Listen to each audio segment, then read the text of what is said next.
Hello friends, स्वागत है आप लोगों का आपके अपने YouTube channel your study guide पर। तो फ्रेंड्स, आज हम लोग पढ़ने वाले हैं राष्ट्रपति चैप्टर को। हम लोगों का पॉलिटी का सीरीज चल रहा था, उसमें कार्यपालिका का ये फर्स्ट चैप्टर राष्ट्रपति है। तो चलिए पढ़ना स्टार्ट करते हैं। और उसके पहले आप लोगों को बता दें कि जितने भी जी के रिलेटेड एग्जाम है उसके पॉइंट ऑफ व्यू से ये बहुत इंपॉर्टेंट चैप्टर है, तो आप लोग ध्यान से पढ़िएगा। चलिए पढ़ना स्टार्ट करते हैं। तो देखिए, हमारे यहाँ दो स्तर पर व्यवस्था की गई है, एक संघ और एक राज्य, और दोनों स्तर पर सरकार का गठन किया गया है। तो संघ के कार्यपालिका के जो हेड होते हैं वो राष्ट्रपति महोदय होते हैं। ठीक, संघ के कार्यपालिका के हेड राष्ट्रपति महोदय होते हैं। और यहाँ एक क्वेश्चन और ध्यान रखना है। देखिए, यह पूछे कि देश के प्रथम नागरिक कौन होते हैं, तो राष्ट्रपति। तथा संघ के कार्यपालिका के हेड कौन होते हैं, तो राष्ट्रपति। लेकिन यदि पूछ ले कि संघ के कार्यपालिका के वास्तविक प्रधान कौन होते हैं, तो हम लोग उत्तर देंगे प्रधानमंत्री। तो यहाँ आप लोग ध्यान रखिएगा कि ये पूछे कि संघ के कार्यपालिका के प्रधान कौन होते हैं, तो राष्ट्रपति होंगे। लेकिन यदि पूछे कि संघ के कार्यपालिका के वास्तविक प्रधान कौन होते हैं, तो प्रधानमंत्री। ठीक, अब देखिए हम लोग देखते हैं इसे अनुच्छेद 12। देखिए, इसमें अनुच्छेद से डायरेक्ट क्वेश्चन पूछ लिया जाता है कभी कभी, तो आप लोग ध्यान से देखिएगा। अनुच्छेद 52 में है क्या, अनुच्छेद 52 में है राष्ट्रपति के पद का वर्णन किया गया है कि संघ के कार्यपालिका का एक हेड होंगे जिसे हम राष्ट्रपति कहेंगे। तो इस सब का वर्णन किसमें किया गया है, तो अनुच्छेद 52 में। अनुच्छेद 52 में है राष्ट्रपति के पद का वर्णन। अनुच्छेद 53, इसमें वर्णन किया गया है राष्ट्रपति के कार्य एवं शक्ति का। राष्ट्रपति के शक्तियों को हम लोग नेक्स्ट वीडियो में देखेंगे, जिसमें विधायी शक्ति, सैन्य शक्ति, वीटो शक्ति, इसको हम लोग विस्तार पूर्वक नेक्स्ट वीडियो में पढ़ेंगे। अब है अनुच्छेद 54।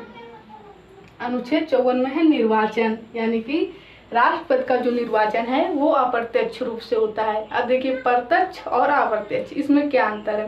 प्रत्यक्ष का मतलब होता है कि जिसे जनता स्वयं अपने मतों द्वारा चुने, लेकिन राष्ट्रपति का जो निर्वाचन है वो अप्रत्यक्ष रूप से होता है, यानी कि जनता द्वारा चुने गए सांसद विधायक जो है वो राष्ट्रपति का चुनाव करते हैं। तो राष्ट्रपति का जो निर्वाचन है वो अप्रत्यक्ष रूप से होता है। और देखिए, राष्ट्रपति के निर्वाचन में जो जो भाग लेते हैं, यानी जो जो वोट दे सकते हैं, उनके समूह को कहा जाता है निर्वाचक मंडल। क्या कहा जाता है, निर्वाचक मंडल। और निर्वाचन मंडल में जो है उसमें कौन कौन भाग लेते हैं, तो निर्वाचन मंडल में जो है वो लोकसभा के निर्वाचित सदस्य, राज्यसभा के निर्वाचित सदस्य, विधानसभा के निर्वाचित सदस्य तथा 2 केंद्र शासित प्रदेश दिल्ली और पुडुचेरी के निर्वाचित सदस्य भाग लेते हैं। ठीक, तो राष्ट्रपति का जो निर्वाचन है वो अप्रत्यक्ष रूप से होता है तथा उसमें जो भाग लेते हैं उनके समूह को निर्वाचक मंडल कहा जाता है। और उसमें लोकसभा के निर्वाचित सदस्य, राज्यसभा के निर्वाचित सदस्य, विधानसभा के निर्वाचित सदस्य तथा दिल्ली और पुडुचेरी के विधानसभा के निर्वाचित सदस्य भाग लेते हैं। उसके बाद है निर्वाचन की रीति, यानी कि राष्ट्रपति का निर्वाचन किस प्रकार होता है, किस विधि द्वारा होता है। तो राष्ट्रपति का जो निर्वाचन है वो समान अनुपातिक प्रतिनिधित्व प्रणाली द्वारा होता है, यानी कि संघ मतलब देश और राज्य मतलब देश के विधानसभा, इसमें दोनों को समान वोट देने का अधिकार दिया जाता है। लेकिन देखिए, संघ में लोकसभा एवं राज्यसभा में सांसदों को वोट देने वाले निर्वाचित सांसदों की संख्या होती है 776, और राज्य में विधायकों को वोट देने वाले विधायकों की संख्या होती है 4120। अब देखिए, यदि इसमें दोनों को समान वोट देने का अधिकार दिया जाए तब विधायकों को वोट देने की संख्या ज़्यादा हो जाएगी। इसलिए क्या किया गया कि दोनों के मतमूल्य में अंतर किया गया। अब देखिए, दोनों के मतमूल्य को हम लोग कैसे निकालते हैं। देखिए, अगर एक विधायक का मतमूल्य निकालना हो तो फार्मूला होता है, एक विधायक का मतमूल्य बराबर होता है उस राज्य की कुल जनसंख्या उस राज्य की कुल जनसंख्या बटे राज्य के विधानसभा के कुल निर्वाचित सदस्य।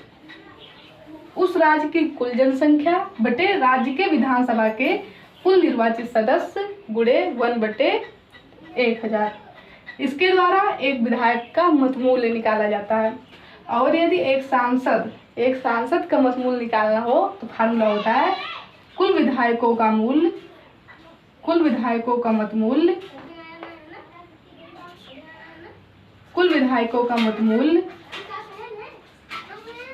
बटे निर्वाचित सांसदों की संख्या। इसमें ध्यान रखिएगा कि गुणे 1/1000 नहीं है। तो एक विधायक का मतमूल्य बराबर होता है उस राज्य की कुल जनसंख्या बटे राज्य के विधानसभा के कुल निर्वाचित सदस्यों की संख्या गुणे 1/1000। और एक सांसद का मतमूल्य बराबर होता है कुल विधायकों का मतमूल्य बटे निर्वाचित सांसदों की संख्या। ठीक, तो अब देखिए इसमें एक दो बात और आप लोग ध्यान रखिएगा कि राष्ट्रपति का जो निर्वाचन है वो अप्रत्यक्ष रूप से एवं गुप्त रूप से होता है। ये भी क्वेश्चन कभी कभी पूछा जाता है। तो राष्ट्रपति का जो निर्वाचन है वो अप्रत्यक्ष एवं गुप्त रूप से होता है और इनके निर्वाचन की रीत है कि समानुपातिक प्रतिनिधित्व प्रणाली। ये फार्मूला पूछा जाता है, इसे आप लोग ध्यान रखिएगा कि एक विधायक का मतमूल्य बराबर होता है उस राज्य की कुल जनसंख्या बटे राज्य के विधानसभा के कुल निर्वाचित सदस्य बटे 1/1000। और एक सांसद का मतमूल्य बराबर होता है कुल विधायकों का मतमूल्य बटे निर्वाचित सांसदों की संख्या। तो इस प्रकार देखा जाता है। तो लोकसभा से जो है निर्वाचित सदस्य लगभग 543 और राज्यसभा से निर्वाचित सदस्य लगभग आते हैं 233। इस प्रकार मिलाया जाता है तो 776 होते हैं। और जो विधानसभा के विधायकों का मतमूल्य होता है 4120। लगभग जब मिलाया जाता है तो दोनों का सेम होता है और जब दोनों को मिला दिया जाता है तो लगभग 10 लाख से अधिक और जो है वो राष्ट्रपति को पढ़ते हैं। ठीक, तो लोकसभा और राज्यसभा से मिलाकर 776 और विधानसभा से 4120 दोनों का लगभग सेम हो जाता है। अब हम लोग आगे देखते हैं। तो राष्ट्रपति का जो निर्वाचन है वो अप्रत्यक्ष एवं गुप्त रूप से होता है। अब पदावधि यानी कि कार्यकाल, राष्ट्रपति का कार्यकाल कितना होता है? तो राष्ट्रपति का जो कार्यकाल है वो 5 वर्ष होता है। लेकिन कब से, क्वेश्चन ये पूछा जाता है कि राष्ट्रपति का जो कार्यकाल है वो कब से होता है? तो 5 वर्ष होता है, लेकिन जब से वो शपथ लेते हैं। ये नहीं कि जब से वो चुनाव लड़ना शुरू करते हैं, जब से चुनाव जीतते हैं। राष्ट्रपति का कार्यकाल होता है 5 वर्ष, लेकिन जब से वो शपथ लेते हैं। ठीक, अब पुनर्निर्वाचन देखिए, इसमें एक इंटरेस्टिंग बात है जो हमें कई देशों के संविधान से अलग करती है। पुनर्निर्वाचन का तात्पर्य है कि राष्ट्रपति, कोई व्यक्ति जितनी चाहे उतनी बार वो राष्ट्रपति बन सकता है। जैसे आप लोग जानते होंगे कि यूएसए में केवल 2 बार ही राष्ट्रपति बना जा सकता है, इससे ज़्यादा बार नहीं। लेकिन हमारे देश में जितनी चाहे उतनी बार एक व्यक्ति चुनाव लड़ सकता है। और अभी तक सिर्फ डॉक्टर राजेंद्र प्रसाद ही 2 बार राष्ट्रपति बने हुए हैं। तो इसे आप लोग ध्यान रखिएगा कि एक व्यक्ति जितनी चाहे उतनी बार राष्ट्रपति बन सकता है, लेकिन अभी तक केवल डॉक्टर राजेंद्र प्रसाद ही 2 बार राष्ट्रपति बने हुए हैं। अब है योग्यता, यानी कि राष्ट्रपति बनने के लिए क्या क्या योग्यता होनी चाहिए। तो देखिए, राष्ट्रपति बनने के लिए सबसे पहले क्या होना चाहिए? वो भारत का नागरिक होना चाहिए। जो व्यक्ति राष्ट्रपति बनना चाहता है, सबसे पहले वो भारत का नागरिक होना चाहिए तथा 35 वर्ष आयु उसकी पूरी होनी चाहिए। यदि वो एक दिन भी 35 वर्ष में उसकी आयु कम है तो वो राष्ट्रपति का चुनाव नहीं लड़ सकता। ठीक, तो योग्यता होनी चाहिए कि वो भारत का नागरिक हो, 35 वर्ष की आयु पूरा कर चुका हो, वह पागल एवं दिवालिया ना हो तथा उसके पक्ष में 50 प्रस्तावक एवं 50 अनुमोदक उसके पक्ष में 50 प्रस्तावक एवं 50 अनुमोदक होने चाहिए। इसका मतलब होता है प्रस्तावक एवं अनुमोदक यानी कि दोनों मिलाकर 100 सांसद एवं विधायक मिलाकर 100 लोग उसके पक्ष में होने चाहिए। तो भारत का नागरिक होना चाहिए, 35 वर्ष आयु पूरा कर चुका हो, उसके पक्ष में 50 प्रस्तावक तथा 50 अनुमोदक होने चाहिए तथा 15,000 जमानत, 15,000 रुपये उसे RBI या सरकारी खजाने में जमा करने पड़ते हैं। पर 15,000 रुपये उसे सरकारी खजाने या RBI में जमा करना पड़ता है। लेकिन यदि वह चुनाव जीत जाते हैं तो यह वापस हो जाती है धनराशि।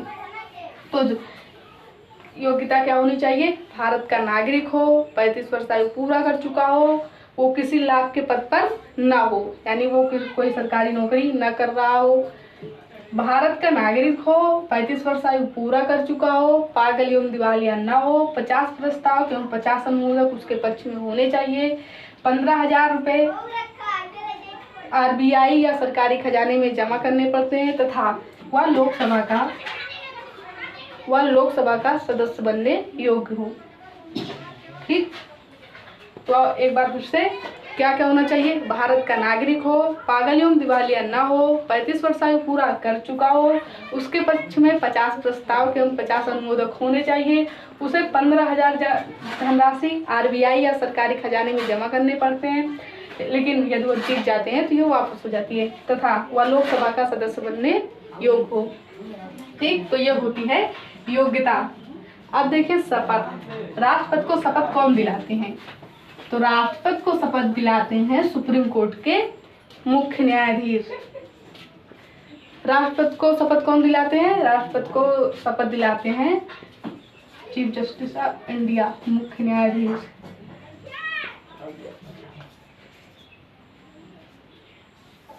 ठीक, लेकिन ये जैसे राष्ट्रपति के शपथ के समय यदि सुप्रीम कोर्ट के मुख्य न्यायाधीश अवेलेबल नहीं होते हैं तो सुप्रीम कोर्ट के वरिष्ठ मंत्री राष्ट्रपति को शपथ दिलाते हैं। ठीक, तो राष्ट्रपति को शपथ दिलाते हैं सुप्रीम कोर्ट के मुख्य न्यायाधीश, लेकिन यदि वे अवेलेबल नहीं होते हैं तो उन्हें जो है सुप्रीम कोर्ट के वरिष्ठ मंत्री जो है वो शपथ दिलाते हैं। तो इसे आप लोग ध्यान रखिएगा। अब महाभियोग अनुच्छेद 61, इसे आप लोग अनुच्छेद ऐसे याद रखना, ये बहुत पूछा जाता है। अनुच्छेद 61 जैसा पूछा जाता है कि महाभियोग का वर्णन किस अनुच्छेद में है, तो अनुच्छेद 61 में है। अब महाभियोग क्या होता है? तो देखिए, यदि जो राष्ट्रपति हैं वो संविधान में लिखे नियमों के अनुरूप कार्य नहीं करते हैं तो उन्हें अनुच्छेद 61 के तहत लोकसभा या राज्यसभा में महाभियोग लाया जाता है। अब बात आती है कि पहले किस में लाया जाता है, तो पहले चाहे लोकसभा में आए या राज्यसभा में आए, दोनों में आ सकता है। तो यदि राष्ट्रपति जो है वो संविधान में लिखे नियमों के अनुरूप कार्य नहीं करते हैं तो उन्हें अनुच्छेद 61 के तहत महाभियोग द्वारा उनके पद से हटा दिया जाता है। चाहे ये पहले लोकसभा में आता है तो ये इसे पास करके इनके पास भेजते हैं, यदि इनके पास पहले आता है तो ये इनके पास भेजते हैं। लेकिन अभी तक हमारे देश में ऐसे कोई भी राष्ट्रपति नहीं हुए हैं जिन्हें महाभियोग द्वारा हटाए गए हो। अब एक दो बात आप लोग और ध्यान रखिए कि देखिए,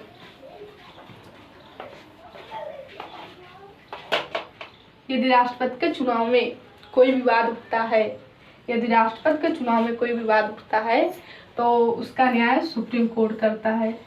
यदि राष्ट्रपति के चुनाव में कोई विवाद उठता है तो उसका न्याय कौन करता है? सुप्रीम कोर्ट करता है।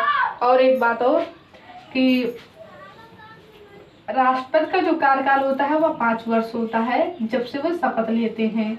लेकिन इस बीच यदि राष्ट्रपति की मृत्यु हो जाती है या वो अपने पद से इस्तीफा दे देते हैं तो वो किसको देते हैं? तो उपराष्ट्रपति को।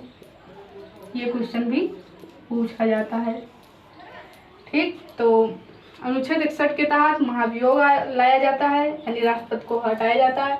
52 में उनके पद का वर्णन है, 53 में कार्य एवं शक्ति का वर्णन है, अनुच्छेद 54 में जो है उनके निर्वाचन, 55 में निर्वाचन की रीति, 56 में उनका कार्यकाल, 57 में पुनर्निर्वाचन, 58 में उनकी योग्यता है, 60 में शपथ और 61 में महाभियोग। अब हम लोग नेक्स्ट वीडियो में पढ़ेंगे उनके कार्यों शक्तियों को, जिसमें विधायी शक्ति है, वीटो शक्ति है, सहन शक्ति है।